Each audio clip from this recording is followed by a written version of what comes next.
আমাদের নজর থাকছে রাজধানী দিল্লি থেকে, কারণ দিল্লি পৌঁছেই পরপর গুরুত্বপূর্ণ বৈঠকে মুখ্যমন্ত্রী শুভেন্দু অধিকারী। প্রথমে বঙ্গভবনে সুদীপ কাকুলিদের সঙ্গে বৈঠক শুভেন্দুর, এরপর অমিত শাহ, নির্মলা সীতারামনের সঙ্গে শুভেন্দু অধিকারীর বৈঠক, আর একটু পরেই ফের সুদীপ কাকুলির শতাব্দীদের সঙ্গে বৈঠক মুখ্যমন্ত্রী। এমনকি শ্রমিক ভট্টাচার্যের সঙ্গেও আলাদা করে বৈঠক করবেন মুখ্যমন্ত্রী শুভেন্দু অধিকারী। জ্যোতির্ময় আমার সহকর্মী রয়েছেন আমার সঙ্গে। জ্যোতির্ময়, একের পর এক বৈঠক মুখ্যমন্ত্রী শুভেন্দু অধিকারীর, এবং প্রতিটা বৈঠক অত্যন্ত তাৎপর্যপূর্ণ এই মুহূর্তে দাঁড়িয়ে। দেখো, মূলত দুটি বিষয় এই আজকের বৈঠকের ক্ষেত্রে নজরে রয়েছে। প্রথমত, একদিক থেকে এই যে এনসিপিআই সাংসদরা যারা তৃণমূলের পরিচয় ছেড়ে বেরিয়ে এসে এনসিপিআই পরিচয় নিয়ে এই মুহূর্তে এনডিএ শরিক হয়েছেন, মাঠে ময়দানে সাধারণ বিজেপির নেতা কর্মীরা এখনও তাদেরকে এনসিপিআই পরিচয় গ্রহণ করতে পারেননি। তৃণমূল জমানার যে প্রতিপক্ষের মনোভাব মানসিকতা ছিল, সেই মনোভাব মানসিকতা নিয়েই এখনও তাদের বিরুদ্ধে দাঁড়াচ্ছেন স্থানীয় বিজেপির কর্মীরা, নেতারা। পুলিশ প্রশাসনের কাছ থেকে প্রত্যাশিত সহযোগিতা পাওয়া যাচ্ছে না। আজকে মুখ্যমন্ত্রীর সামনে এই বিষয়টাই তারা তুলে ধরেছেন।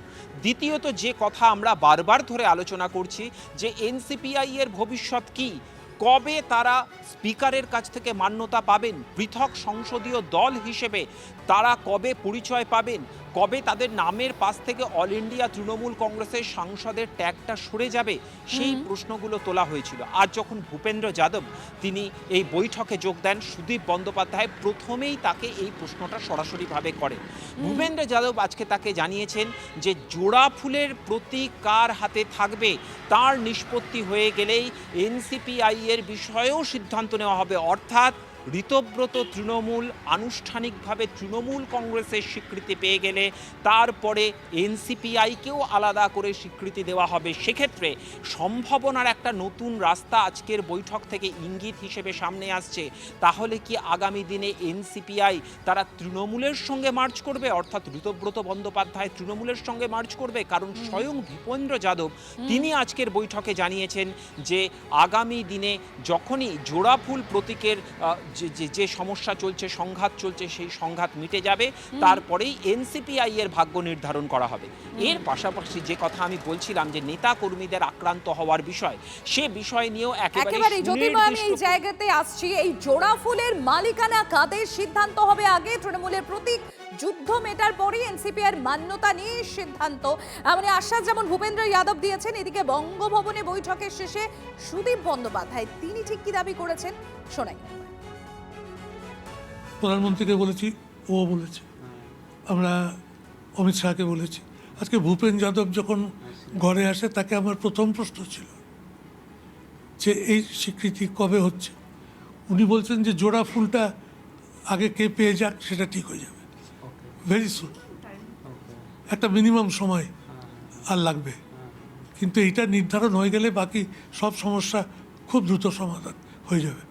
উনি অল্প কথা বলেন কিন্তু পজিটিভ কথা বলেন। আমার যা মনে হলো যে কে জোড়া ফুল পাচ্ছে এটা কোনো একটা বড় বিষয়, সেই বিষয়টা দ্রুত সিদ্ধান্ত হলে এই সমস্যাগুলোর কোনো সমস্যা থাকবে না। আর এদিকে এনসিপিআই এ যাওয়া সাংসদদের ভবিষ্যৎ অন্ধকার কে বলছেন? কুণাল ঘোষ কি বলছেন তিনি? তৃণমূলে বিশ্বাসঘাতকতা করে মোদির পাশে বসতে পারেন, মানুষের হৃদয়ে জায়গা পাবেন না। সুদীপ কাকলিদের ফের তোপ কুণাল ঘোষের, শোনাই আপনাদের। ভবিষ্যৎ অন্ধকার। উনি প্রধানমন্ত্রীর সঙ্গে যে বৈঠক করেছেন এনসিপিআই এর ভবিষ্যৎ নিয়ে, ভবিষ্যৎ অন্ধকার। কারণ এখন নির্বাচন কমিশন বা স্পিকারকে কাজে লাগিয়ে যে প্রোটেকশনটা পাবেন, জনতার দরবারে যে মুহূর্তে এরা আসবেন, সঙ্গে সঙ্গে এই বেঈমান গদ্দার মির্জাফর বিভীষণদের মানুষ প্রত্যাখ্যান করবে। এদের মধ্যে কয়েকজন আছে জেনেটিক গদ্দার, বারবার দেখবেন বদল, এক জায়গা থেকে উপকার পেয়ে বদল, আবার কয়েকজনকে প্রভাবিত করে কয়েকজনকে একটু চাপ দিয়ে এইসব করা হচ্ছে। এই বিশ্বাসঘাতকরা কলঙ্কিত। এরা প্রধানমন্ত্রীর পাশে বসতে পারে, স্বরাষ্ট্রমন্ত্রীর পাশে বসতে পারে, কিন্তু মানুষের হৃদয়ে কোনোদিন বসতে পারবে না। এরা যে ব্যক্তিগত ধান্দায়, ব্যক্তিগত অঙ্কে, ব্যক্তিগত স্বার্থে বিজেপি বিরোধী ভোট নিয়ে পার্লামেন্টে গিয়ে এখন বিজেপির দালালি করতে বিজেপিতেই বকলমে নাম লেখাচ্ছে, সেটা মানুষের কাছে পরিষ্কার।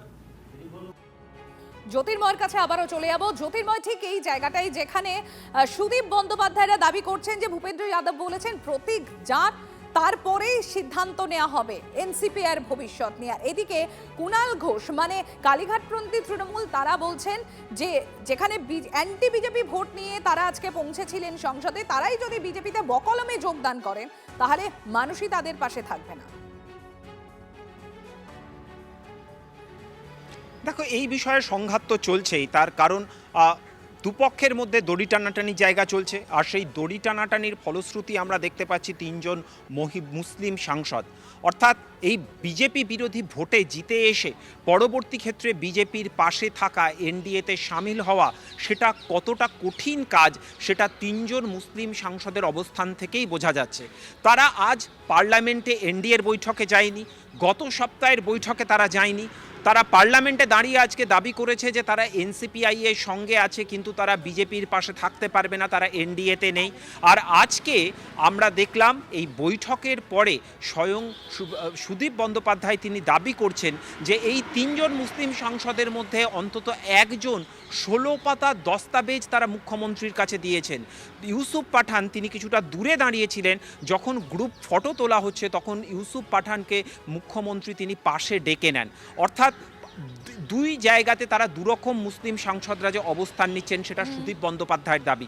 অপর দিক থেকে মুসলিম সাংসদরা তারাও তাদের অবস্থান স্পষ্ট করছেন, বলছেন যে কেন্দ্র থেকে তারা জিতে এসছেন সেখানকার যা জনবিন্যাস তাতে তাদের সংখ্যালঘু ভোট ব্যাংকের কথা মাথায় রাখতেই হচ্ছে এবং নিজেদের ভোটারদের প্রতি দায়বদ্ধতা থেকেই তাদের রাজনৈতিক অবস্থান নিতে হবে।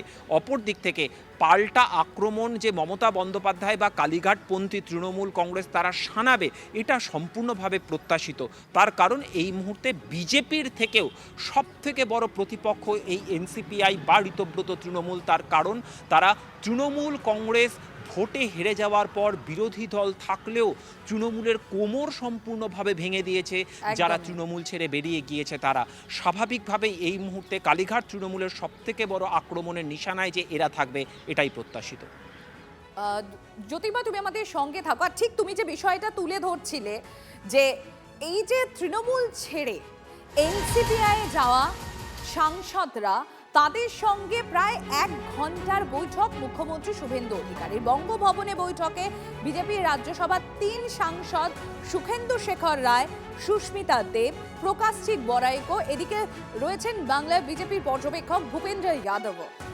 আমি জ্যোতির্ময়ের কাছে আবারও চলে। জ্যোতির্ময়, ঠিক যে জায়গাটা তুমি বলছিলে যে যারা এই তৃণমূল কংগ্রেসের এই ভরাডুবির পর, হোয়াইট ওয়াশের পর যারা তৃণমূল ছেড়ে এনসিপিআই যা সাংসদ, তাদের সঙ্গে তো যেমন 1 ঘন্টা বৈঠক হয়েছে, তার পাশাপাশি বিজেপির যারা রাজ্যসভার সাংসদ হয়েছেন, মানে যারা প্রথম থেকে বিদ্রোহ ঘোষণা করেছিলেন, সুখেন্দু শেখর রায়, সুস্মিতা দেব, প্রকাশজিৎ বড়াই, সেখানেও মিটিংয়ে রয়েছেন বিজেপির পর্যবেক্ষক যিনি ছিলেন এই বাংলায় ভূপেন্দ্র যাদব। এই বৈঠকের নির্যাস কি পাওয়া যাচ্ছে এখনো পর্যন্ত? দেখো, এই বৈঠকে মূলত উন্নয়নের বিষয় নিয়ে আলোচনা হয়েছে বলে প্রকাশ্যে সকলে দাবি করছেন, কিন্তু আমাদের কাছে যে খবর এসে পৌঁছচ্ছে মূলত বিজেপিতে যোগদান করা 3 জন।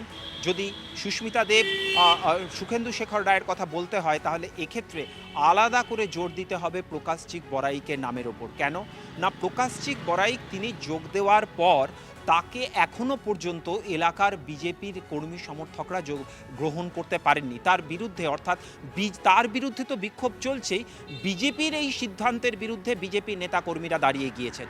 অপর দিক থেকে জগদীশ বাসুনিয়া, তিনি এনসিপিআই সাংসদ, তিনি কোচবিহারের সাংসদ, তিনি নিজের এলাকায় ফিরতে পারছেন না, তিনি এখনও দিল্লিতে বসে রয়েছেন। এমন একাধিক সাংসদ রয়েছেন যারা নিজেদের এলাকায় ফিরতে পারছেন না। আজ মুখ্যমন্ত্রী তিনি একটি ব্লুপ্রিন্ট সামনে রেখেছেন। আগামী 16, 17, 18ই আগস্ট 3টে দিন তিনি বরাদ্দ করেছেন শুধুমাত্র এই সদ্য বিজেপিতে যোগ দেওয়া 3 জন বিজেপি সাংসদ এবং 20 জন এনসিপিআই সাংসদদের জন্য। তাদের নিয়ে তিনি নবান্নে একটি বৈঠক ডাকবেন। এই যে সাংসদরা, লোকসভার সাংসদদের, তাদের সংসদ এলাকায় যে বিজেপির বিধায়করা রয়েছেন তাদেরকে বৈঠকে ডাকা হবে। বিজেপির বিধায়ক এবং এনসিপিআই সাংসদ তাদেরকে মুখোমুখি বসিয়ে মুখ্যমন্ত্রী বার্তা দেবেন যে কোথাও যেন এনসিপিআই সাংসদদের নেতা কর্মীদের ওপরে কোনো রকম হামলা করা না হয়, কোনোভাবেই তারা যেন রাজনৈতিক আক্রমণের লক্ষ্য বা নিশানা না হন এবং সমস্ত রকম সহযোগিতা করে বিধায়ক এবং সাংসদদের চলতে হবে, অর্থাৎ এনসিপিআই এবং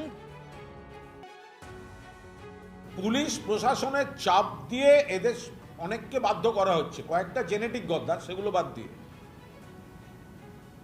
পুলিশটা সরিয়ে নিন না, 17 জন এমপি আর এনসিপিআই নাম করবে না, ছটান মমতাদির পাশে থাকবেন। পুলিশটা সরিয়ে নিন না, পুলিশের খেলাটা বন্ধ করুন না। 24 ঘন্টার নোটিশে ওদের এমএলএদের মধ্যে থেকে 56 জন থেকে 58 জনকে নিয়ে এখানে আমরা মিছিল করব।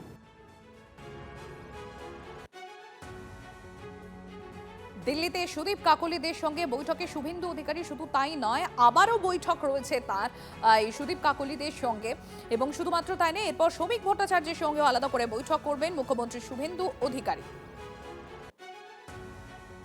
আমি মনে করি যে যাদের ব্যাপারে কুণাল বলেছে তাদের এক্ষুনি ডিফর্মেশন করা উচিত, মানানি করা উচিত। যে পুলিশ আছে বলে এরা আটকে আছে, এটা কি ইঁদুর? যারা ফিরছে, সকালে শুনছি ফিরছে, দুপুরে শুনছি ঘুমোচ্ছে, রাত্রে শুনছি বেড়াতে গেছে, আবার পরের দিন শুনছি ফিরছে, প্রত্যেকেরই কোনো না কোনো বিরাট কারণ আছে। যারা ফিরছে তাদের ওপর তৃণমূল এমন কোনো চাপ দিয়েছে, নিশ্চিতভাবে তাদের লাগেজ বা ব্যাগেজ আছে, কোথাও তাদের কোনো দুর্বলতা গত 15 বছরের সরকারের হাতে লুকোনো ছিল, এবং এমন কিছু ঘটনা রয়েছে যে তৃণমূলে না ফিরলে তারা বিপদে পড়বে। TV9 বাংলা সুস্বাস্থ্য 2026। যাদের হাতে আমাদের প্রাণ তাদের জানাই সম্মান। যে চিকিৎসকরা আমাদের জীবনটাকে ঘিরে রেখেছেন তাদের সম্মান জানাবো আমরা। TV9 বাংলা হেলথ কনক্লেভ, পুরস্কার যেগুলো দিচ্ছেন তার জন্য চিকিৎসকরা উদ্বুদ্ধ হয়। স্বাস্থ্য পরিষেবায় সেরার সম্মান। দেখুন TV9 বাংলা সুস্বাস্থ্য, শনিবার বিকেল 5:25 TV9 বাংলায়। TV9 বাংলা, না দেখলেই নয়।